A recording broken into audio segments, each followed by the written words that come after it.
I'm Dave Ellis, and try this. Listen through the filter of application. When you watch ideas on this channel, or if you read about new ideas in a book, or you go to a workshop, or a life coach gives you some new suggestion, or a friend, ask yourself, how can I use this? What can I do differently? How will I be different?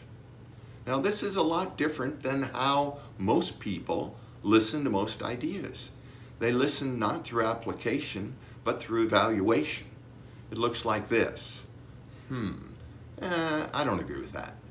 Or, I like that. Or, it's too expensive, or too time consuming, or I just don't know if it'll work. That's listening through evaluation.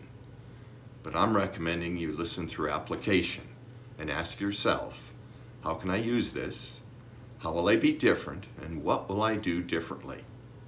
So, try that.